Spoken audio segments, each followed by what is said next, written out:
Bonsoir et bienvenue dans votre édition du Tarn. Au sommaire de ce journal, cette nouvelle action pédagogique des opposants au barrage de Sivins, une collection de vêtements créés par des lycéens. Et tout de suite, la journée de manifestation des postiers du Tarn. Les syndicats Sud, Force ouvrière, CFDT et CGT appellent à la grève jusqu'à samedi. Aude Chéron et Nicolas Bonduel. On est au-dessus des 80% de grévistes. Jusqu'à 80% de grévistes selon les syndicats, 30% selon la direction. Venus de tout le Tarn, une centaine de facteurs ont dit leur colère aujourd'hui devant le centre de tri d'Albi, puis au pied du siège de la direction de la Poste. Des facteurs qui estiment que leurs conditions de travail ne cessent de se dégrader. Ce que je dénonce, c'est les heures supplémentaires non payées, la charge de travail en plus. En cas d'absence inopinée, un collègue qui ne vient pas travailler, systématiquement, c'est ce qu'on appelle la sécabilité qui est mise en place. C'est-à-dire que la Poste est organisée par équipe. On a une équipe de 8 tournées. Une de ces tournées est partagée entre tous les autres facteurs. D'où des tournées à rallonge et des dépassements horaires non compensés selon les syndicats. Des syndicats qui dénoncent plus largement un malaise au sein des agents de la Poste avec de plus en plus d'arrêts maladie. Il y a des gens qui rentrent à des heures pas possibles, qui ne sont pas payés en plus. Il y a des conditions de travail, je veux dire, ne pas avoir l'esprit tranquille, ne pas savoir qu'on peut avoir une journée de repos parce qu'on peut être rappelé en congé, ce qui est inadmissible. On leur propose là cet été, je vous le disais, de supprimer les RTT comme ça, mais ça se voit où? Ça n'existe pas, c'est illégal. Des accusations que réfute la direction. Par un communiqué, la Poste précise qu'elle s'adapte pour trouver une juste organisation face à la diminution du volume de courrier. Une direction qui se dit ouverte au dialogue. Mais pour l'heure, l'intersyndicale maintient ses préavis de grève jusqu'à samedi inclus. Une autre manifestation hier soir à L'Isle-sur-Tarn. Les opposants au barrage de Sivins ont interpellé le président du conseil régional pour donner un cours de mathématiques à Martin Malvy et aux élus locaux. Une salle de classe avait été installée en plein air sur la place du village. Myriam Brice, Nicolas Bonduel. Vous allez voir que la CCG n'est pas un très bon élève, puisque la plupart de ses résultats sont faux. La CACG, Compagnie d'aménagement des coteaux de Gascogne, dans le collimateur du collectif de sauvegarde de la zone du Testé. C'est la compagnie qui a réalisé les calculs servant de base au projet de construction du barrage de Sivins, des calculs que les opposants dénoncent. Autant pour le soutien au débit d'étiage que pour les besoins pour l'agriculture.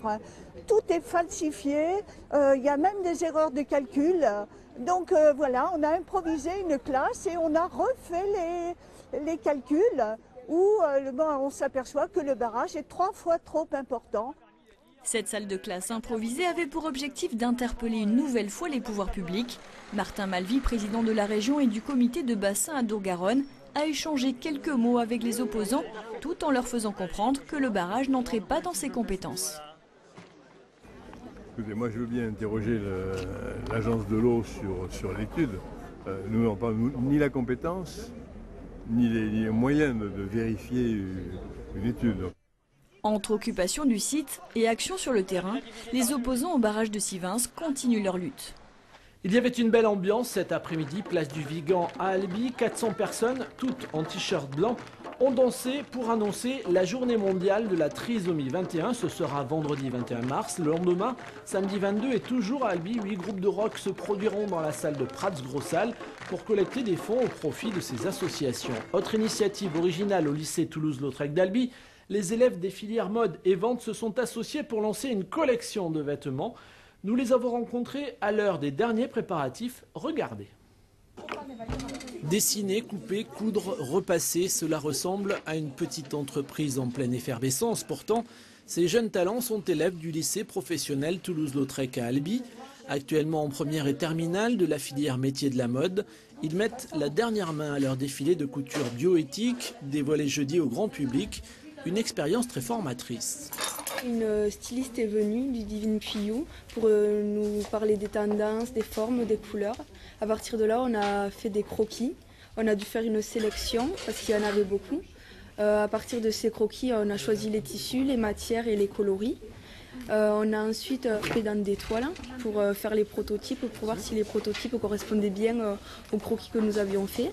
Un vrai travail de professionnel pour créer environ 80 pièces originales vendues dès la semaine prochaine dans 3 boutiques albigeoises. Seulement, négocier, communiquer, organiser des événements, c'est encore un autre métier. Les élèves de la filière vente ont donc été mobilisés via une association spécialement créée pour l'occasion. C'est que du bonheur, c'est un plus. J'apprends tous les jours parce que j'ai des professeurs et mes collègues qui m'aident à diriger une mini-entreprise, une association, quoi. Et puis personnellement, ça m'enrichit. Le challenge est très intéressant pour notre futur et aussi pour notre présent. Réalisée à partir de matières bio ou recyclées, la première collection de l'association Vertige est prête à porter. Pour la découvrir, rendez-vous au lycée Toulouse-Lautrec jeudi soir à 18h15. Culture, Cap Découverte propose un nouveau lieu d'exposition forcément très fréquenté mais quelque peu inattendu. Visite en avant-première avec Myriam Brice et Bernard Crouzet.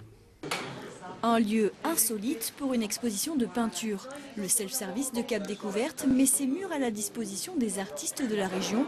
Une quinzaine de toiles de Véronique Massip, Castrez, sont ainsi à découvrir.